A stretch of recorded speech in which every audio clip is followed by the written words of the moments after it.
நம்மள பல பேர் Flipkart, Amazonல இந்த மாதிரி சேல்ஸ் வரும்போது கிரெடிட் கார்டு நம்மளுக்கு தேவையே இல்லனாலும் அந்த டைமுக்கு ஒரு கேஷ்பேக் கிடைக்குது அப்படின்னு சொல்லிட்டு வந்து கிரெடிட் கார்டை வந்து அப்ளை பண்ணுவோம். அப்படி கிரெடிட் கார்டு அப்ளை பண்ணும்போது வந்து பாத்தீங்கன்னா நம்மள முக்காவாசி பேர் அமேசான் பே, ஐசிஐசி கிரெடிட் கார்டு, அப்புறமா Flipkart ஆக்சிஸ் கிரெடிட் கார்டு இதெல்லாம் வந்து வாங்கி வச்சிருப்போம். இந்த கார்டுன்னு மட்டும் இல்ல, எந்த கிரெடிட் கார்டு வாங்குறதுக்கு முன்னாடி அது லைஃப் டைம் ஃப்ரீ கார்டா இல்ல அதுல ஏதாவது ஆனுவல் சார்ஜஸ் இருக்கா இல்லையான்றதான் பார்த்து வாங்கணும்.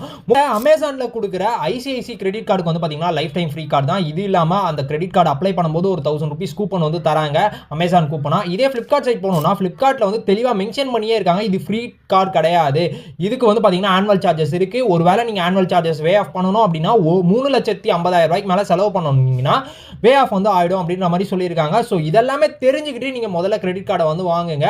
இது எதுவுமே தெரியாம கிரெடிட் கார்டு வந்து வாங்காதீங்க. கிரெடிட் கார்டு வாங்குறது மூலமா நம்ம என்னென்ன மிஸ்டேக்ஸ்லாம் பண்றோம், கிரெடிட் கார்டு யூஸ் பண்ணும்போது என்னென்ன மிஸ்டேக்ஸ்லாம் பண்றோம் அப்படின்றதுக்காகவே ஒரு வீடியோ போட்டுருந்தோம். அந்த வீடியோட லிங்க் இங்க இருக்கும், செக் பண்ணி பாருங்க.